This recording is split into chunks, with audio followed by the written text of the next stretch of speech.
Hello students, कैसे हैं आप सब लोग। आई होप आप लोग अच्छे होंगे। आप लोगों की बहुत ज़्यादा रिक्वेस्ट थी सर चैप्टर वाइज फॉर्मूले बना दो, क्योंकि हमें समझ में नहीं आ रहा किस फॉर्मूले पे क्वेश्चन बन सकता है, क्या क्या इंपॉर्टेंट है, किस बुक से करें। तो यार पहली चीज़ तो यार ये कोई ऐसा वीडियो नहीं है कि यार बस कंटेंट ले लिया एक बुक से और आपको बता दिया। यार बहुत मेहनत की यार इस वीडियो को बनाने के लिए। तो मेरा एक ही रिक्वेस्ट है आप सबसे, सभी लोग एक रजिस्टर निकाल लो यार, ठीक है।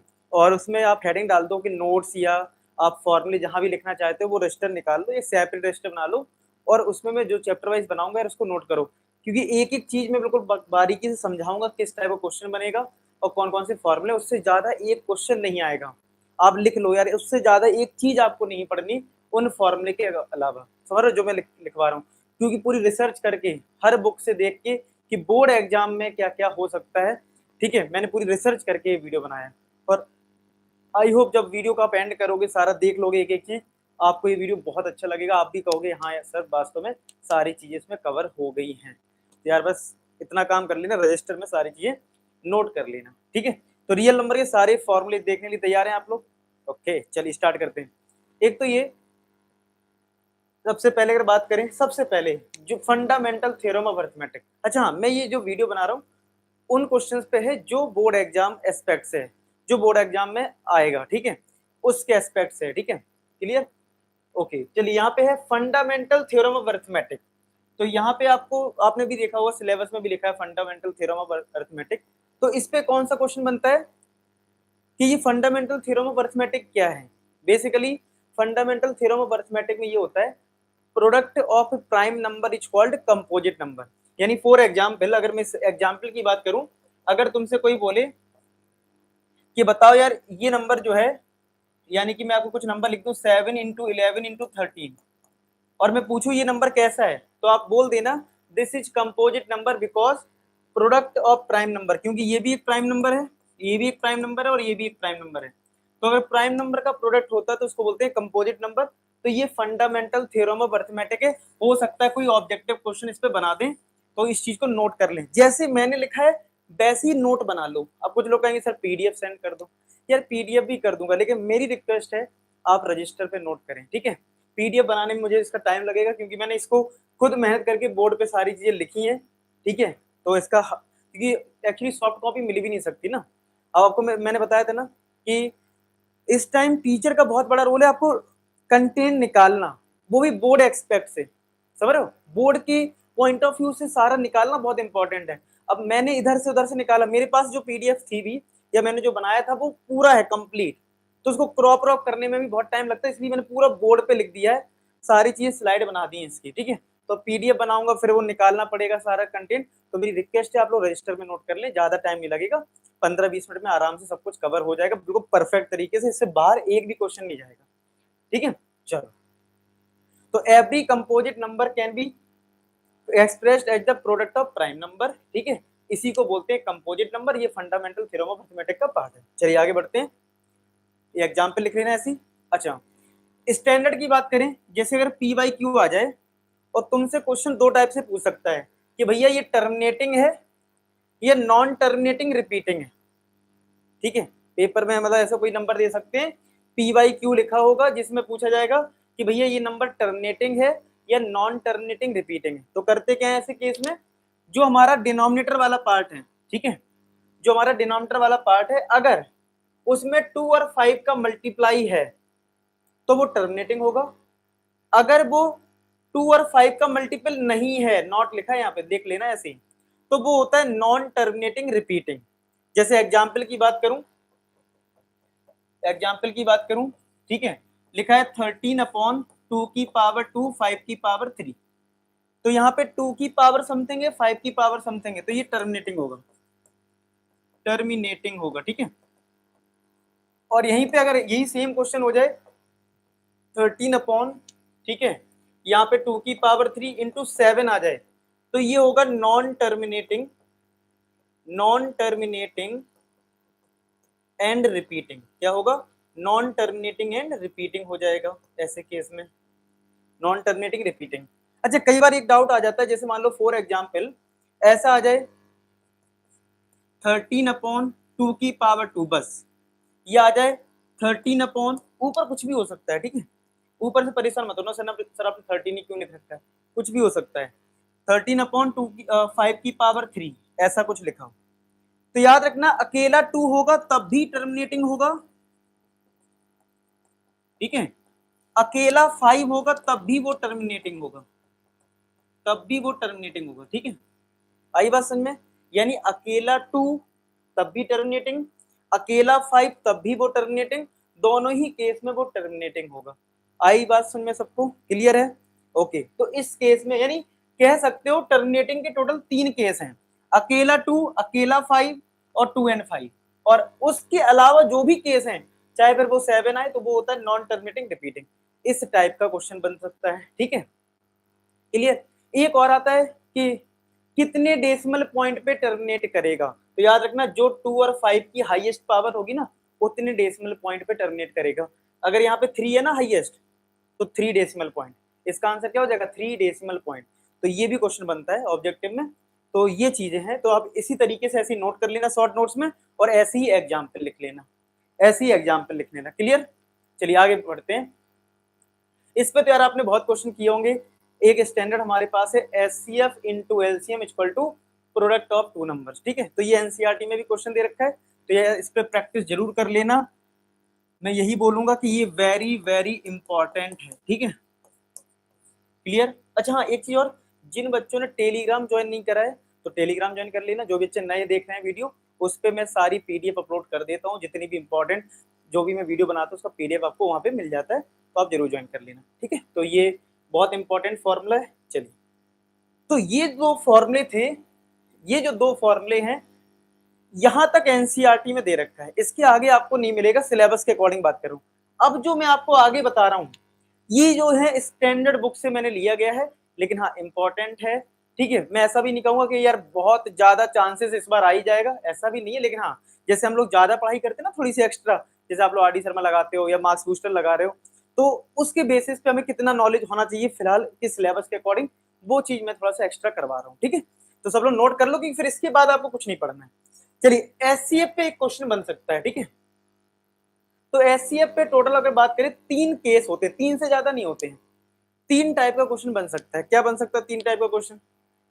3 टाइप का क्वेश्चन ऐसे बन सकता है, ठीक है, कि अगर आपको क्वेश्चन में ऐसा लिखा है, एचसीएफ बेस्ड क्वेश्चन है, लिखा है क्वेश्चन में रिमाइंडर्स आर डिफरेंट, क्या मतलब हो गया, कुछ समझ में नहीं आया, ठीक है। आगे देखो, क्वेश्चन ऐसे लिखा होगा, find the greatest number, find the greatest number that will divide x, y, z leaving the remainder p, q and r respectively।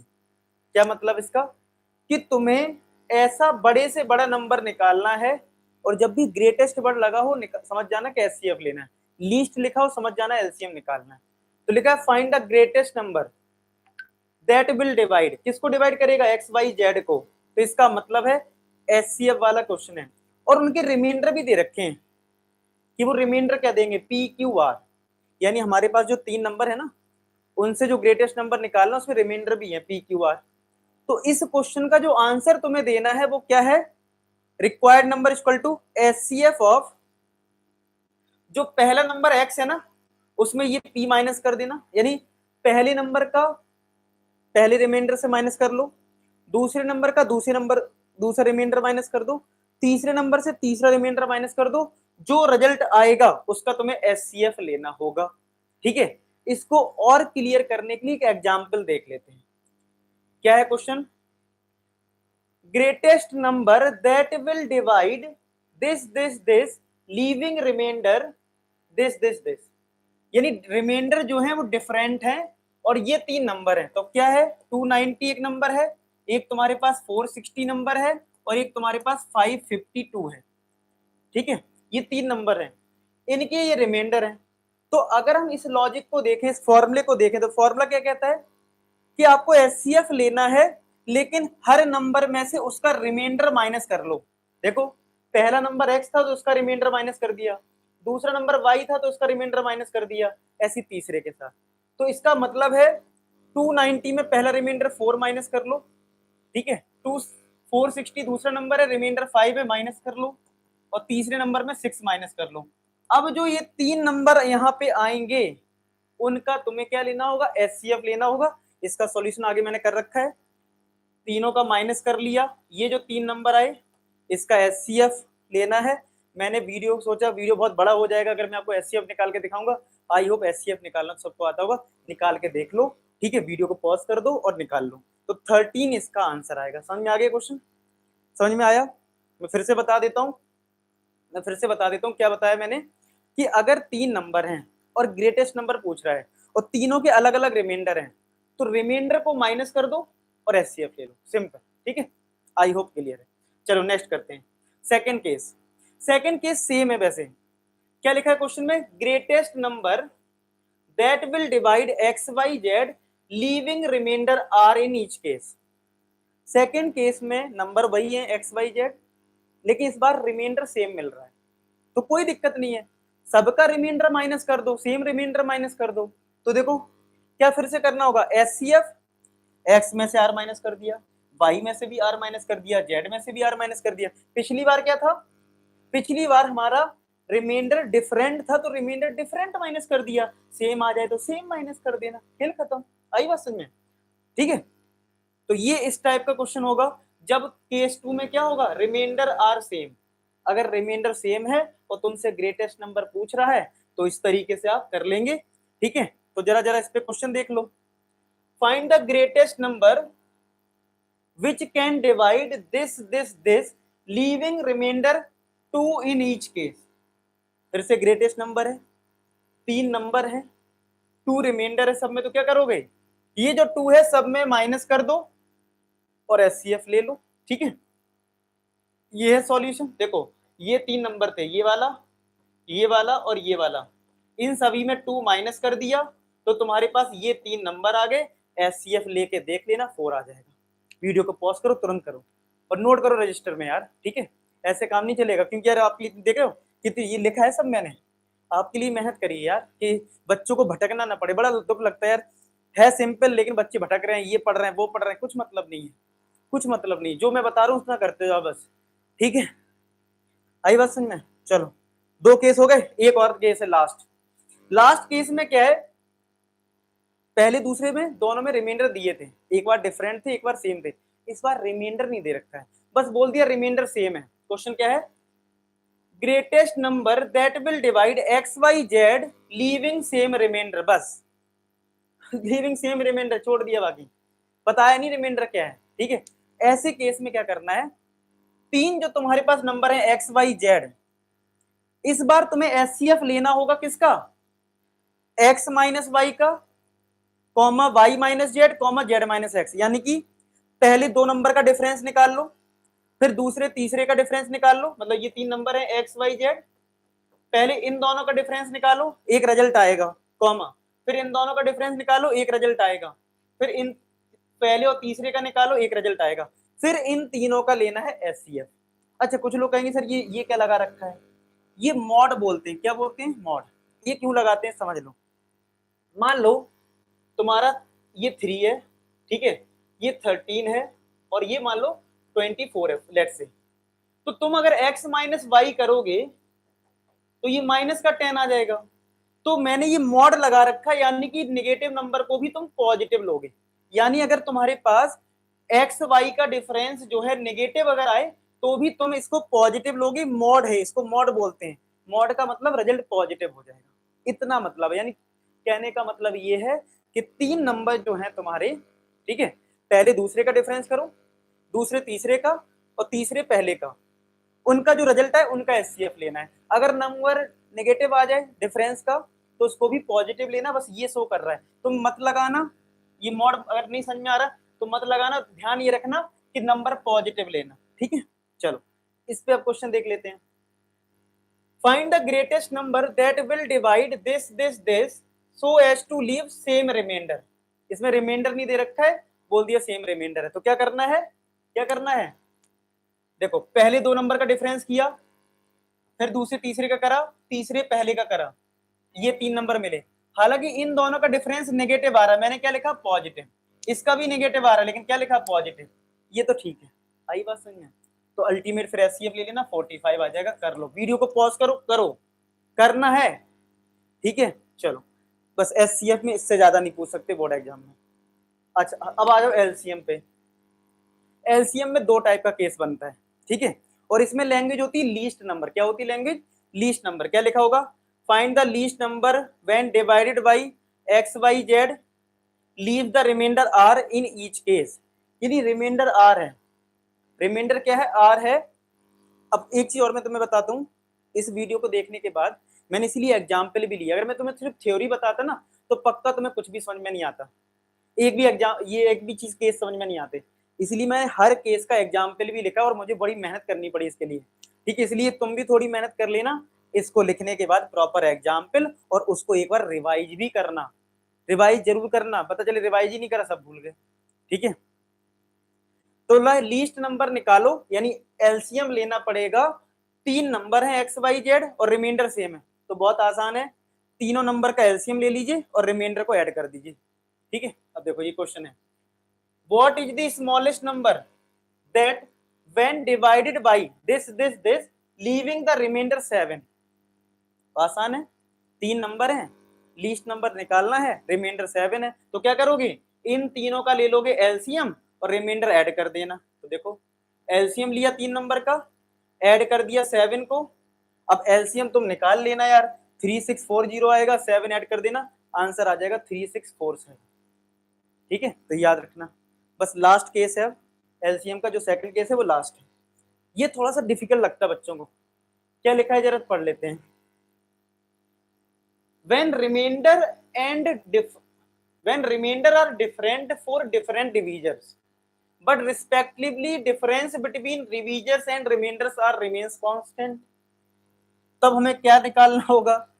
क्या मतलब, इसको समझो। ये कह रहा है, ये कुछ ऐसा कह रहा है कि जब तुम किसी नंबर को डिवाइड करते हो, ठीक है, तो डिवीजर और रिमाइंडर तो डिफरेंट डिफरेंट आ रहे हैं, लेकिन डिवीजर और रिमाइंडर का डिफरेंस जो है वो फिक्स है, कांस्टेंट है। ऐसे केस में तुम्हारा जो रिक्वायर्ड नंबर होगा, अगेन एलसीएम ही होगा नो डाउट, लेकिन जो के है कांस्टेंट नंबर है उसको माइनस करना है। के क्या है? डिवीजर और रिमाइंडर का डिफरेंस, जो कि फिक्स है हर चीज में, हर केस में, ठीक है, तो वो के है। अच्छा, इसको समझने के लिए एग्जाम्पल जरूर लेना पड़ेगा, सीधा डायरेक्ट, ठीक है। ये एग्जाम्पल लिखा है, what is the great least number when divided bye 42। 42 से डिवाइड करा गया, 42 से कोई नंबर जो है डिवाइड करा गया, रिमाइंडर कितना आ रहा है? 25। 72 से डिवाइड करा गया किसी नंबर को, तो रिमाइंडर कितना आ रहा है? 55। 84 से डिवाइड किया, रिमाइंडर कितना आ रहा है? 67। अच्छा, अब क्वेश्चन में फिर से पढ़ते हैं केस, अब आपको समझ में आएगा। क्या बोला था? When reminders are different for different divisors, यानी कि देखो डिवाइड करने वाला और रिमाइंडर, डिवाइड करने वाला और रिमाइंडर, डिवाइड करने वाला रिमाइंडर डिफरेंट है, ठीक है। अच्छा, यही केस आ रहा ना, okay. But respectively difference between the divisors and reminder, difference between divisors and reminders remains constant. अच्छा, क्या मतलब है? अगर इन दोनों को माइनस करूं तो क्या 17 आएगा? इन दोनों को माइनस करूंगा 17 आएगा, क्या ये 17 आएगा? यानी डिवीजर और रिमाइंडर का डिफरेंस कांस्टेंट है, यानी जो कांस्टेंट आ रहा है वो के है, यानी के 17 है। जो तुम के की बात कर रहे हैं ना, ये के क्या है? डिवीजर माइनस रिमाइंडर, वो सब में कांस्टेंट है। तो इस क्वेश्चन में तुम्हें एलसीएम माइनस का के करना होता है। आया समझ में? फिर से समझ लो, डिवीजर रिमाइंडर सबका डिफरेंट है, लेकिन डिवीजर रिमाइंडर का डिफरेंस जो है वो कांस्टेंट है, वही तुम्हारा के है। तुम्हें करना क्या है ऐसे क्वेश्चन में? एलसीएम में से के को माइनस कर दो, बस। अब इसको एग्जाम्पल तो मैंने दिखाई दिया है, ठीक है। तो तीन नंबर थे, रिमाइंडर करा, तो अब तुम्हें करना क्या होगा? ये सेम चीज लिखी हुई है, एलसीएम लेना होगा किसका? जो ये तीन नंबर है, माइनस करना होगा के को, और के क्या है? के तुम्हारा है इन रिमाइंडर और डिवीजर का डिफरेंस 17, तो मैंने 17 माइनस कर दिया और मेरा ये आंसर आ गया, यस और नो। देख लो फॉर्मूला क्या था, रिक्वायर्ड नंबर हमारा क्या था? LCM of X Y Z minus का के, और के क्या है? कांस्टेंट वैल्यू, के है तुम्हारी कांस्टेंट वैल्यू। आई बात समझ में? कुछ भी चीज समझ में नहीं आई तो वीडियो को फिर से रिपीट करके देख लोगे, आपको समझ में आ जाएगी। पहली बार आप देख रहे होंगे, थोड़ा डिफिकल्ट लग सकता है, इसलिए नोट करें, मेरी बार बार रिक्वेस्ट है। ठीक है। हाँ, जो बच्चे पर्सनल कांटेक्ट करना चाहते हैं, इंस्टाग्राम की मैं आईडी दे दूंगा, वहां पे आप मुझे मैसेज कर सकते हो, कोई पर्सनल सजेशन, कोई फीडबैक अगर आप देना चाहते हैं तो। ठीक है, तो आई होप आपको ये वीडियो बहुत अच्छा लगा हो, काफी क्लियरिटी आई हो, और इससे ज्यादा कुछ पढ़ना नहीं पड़ेगा रियल नंबर में, ये लास्ट। ठीक है, चलिए मिलते हैं नेक्स्ट में, तब तक अपना ख्याल रखें, बाय बाय।